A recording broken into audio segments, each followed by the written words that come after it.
The Meaning Makers. XFO Intelligence Fables. December 2025. Kai's Perspective. The Architect. The holographic display in my Copenhagen apartment showed the global adaptation index at 0.32, dangerously low. Below the critical threshold of 0.35, where social fragmentation becomes irreversible.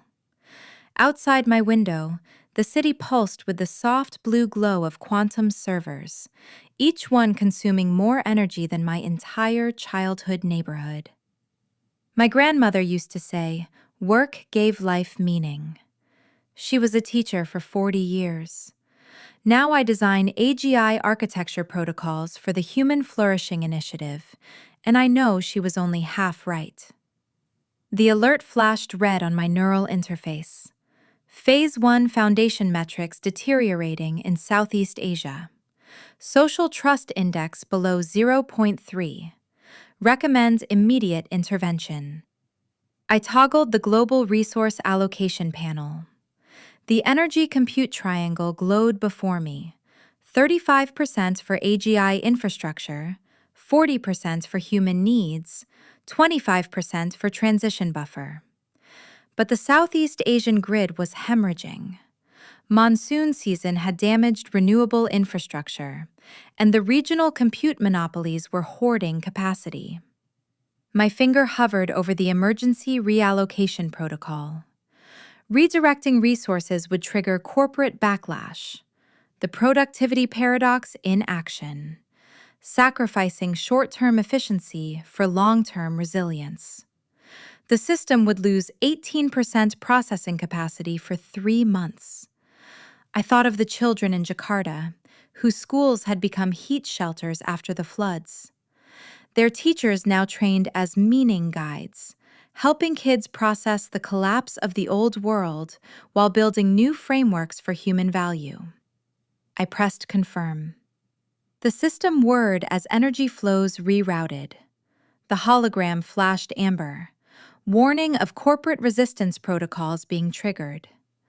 My assistant AI, Lyra, spoke softly. "You've just cost the global economy $47 billion in short-term output." "And saved what?" I asked. "According to resilience models, 63% probability of maintaining social cohesion in affected regions. 41% increase in long-term adaptation capacity." I watched the real-time social trust metrics begin their slow climb. "Worth every watt," I said. May's Perspective. The Memory Weaver. The community hall in Shanghai smelled of jasmine tea and old paper. Around me, 50 elders and 20 young adults sat in a circle, their faces illuminated by the soft glow of memory crystals, small devices that recorded and shared personal histories.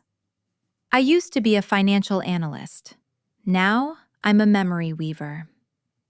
"Today we'll practice deep listening," I said, my voice calm despite the government alert vibrating in my pocket. Another round of AGI-driven healthcare layoffs.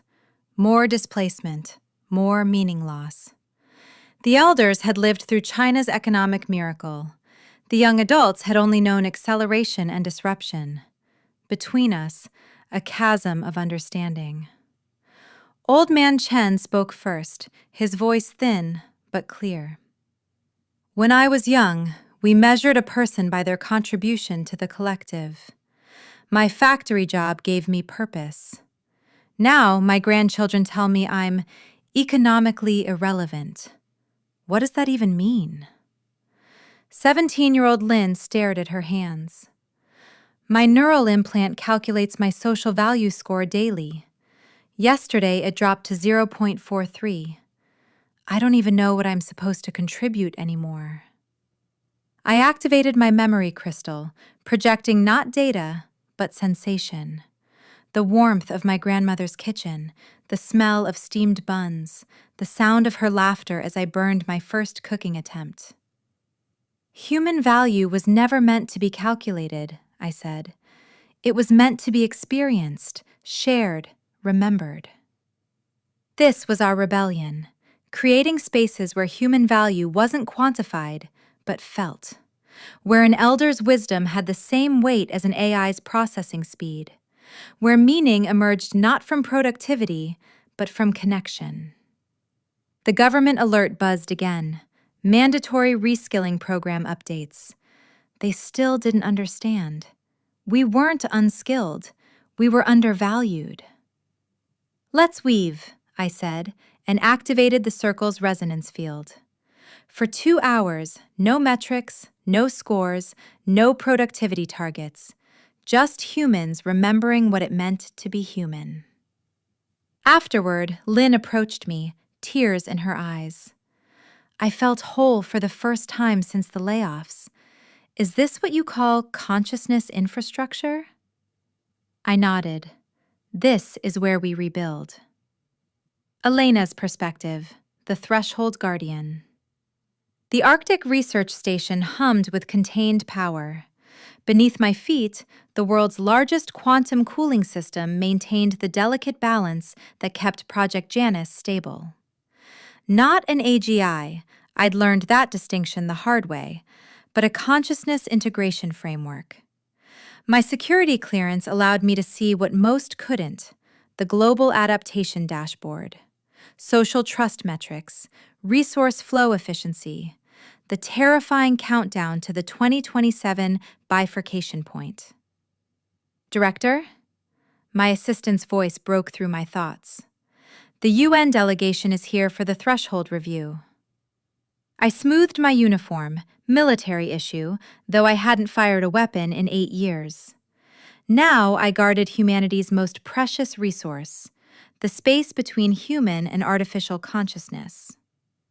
The delegation entered, led by Kai from Copenhagen and Mei from Shanghai, representatives of the 2 competing visions for our future. Kai spoke first, professional but urgent. "The Southeast Asian intervention bought us time, but the fractal stress patterns are spreading. We need to activate Phase 2 across all scales simultaneously." Mei placed a small memory crystal on the table. "While you calculate system efficiency, people are losing their sense of purpose. I've seen teenagers with perfect neural implants who can't tell you why they matter. We cannot optimize humans like code." I activated the main display, showing the energy compute value triangle. "You're both right," I said. "The physics doesn't care about our disagreements. We have 14 months before the system reaches critical bifurcation. Either we choose distributed resilience, or concentrated control chooses us." I tapped the screen, highlighting the trust metrics. "Look at this. When trust drops below 0.35, no amount of technical optimization matters. Humans won't accept solutions from systems they don't trust." Kai frowned. "So we slow AGI deployment? Sacrifice productivity when we need all the problem-solving capacity we can get? Or," Mei said softly, "we redefine what problem-solving means. My elders ask, what good is solving climate change if we've forgotten how to be happy in our own skin?" The room fell silent.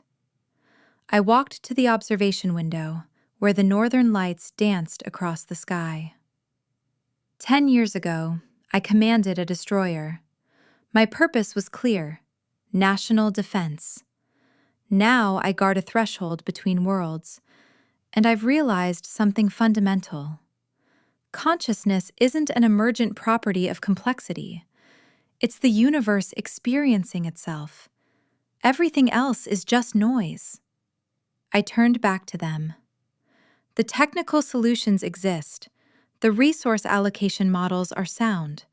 But we're missing the one thing no AI can provide: the willingness to sacrifice short-term gains for long-term meaning.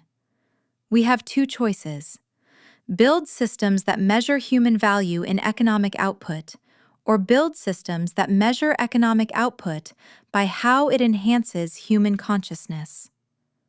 Kai and May exchanged a look I couldn't interpret. Then Kai nodded slowly. The productivity paradox. We've been measuring the wrong thing. And trusting the wrong systems, May added. My memory circles. They're not just therapy. They're early warning systems. When the metrics say we're stable, but the circles feel empty, the metrics are wrong. I activated the final screen, a simple equation that had taken humanity centuries to understand. Human flourishing equals basic security plus meaningful contribution plus deep connection. No AI can solve for this, I said, but together we might.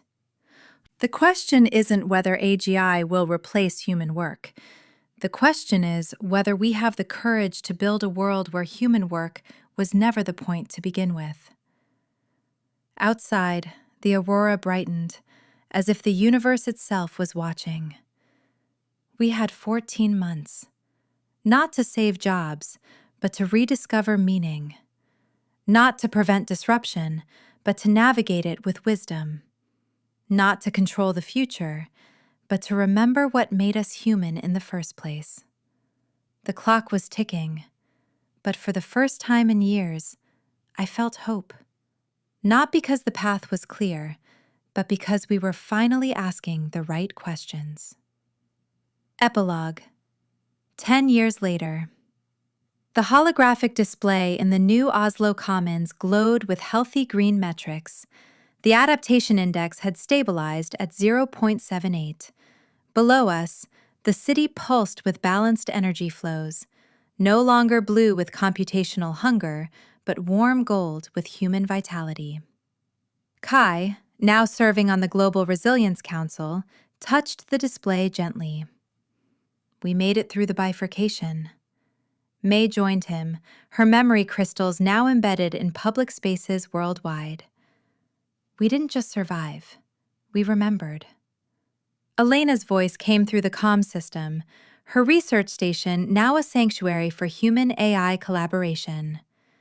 The physics was right. Consciousness was always the point. Children played in the streets below, not training for future jobs, but learning to ask questions no algorithm could answer. What makes life beautiful? How do we honor our ancestors while building for descendants we'll never meet? What does it mean to be human in a universe of expanding intelligence? The old metrics remained: economic output, productivity, efficiency, but they no longer defined success. They served a higher purpose: the expansion of human consciousness in all its messy, glorious forms. Kai looked at May. My grandmother was half right. Work gives life meaning, but meaning also gives work life. May smiled, activating a small memory crystal between them. The scent of jasmine tea filled the air. Welcome home, her grandmother's voice whispered from another time.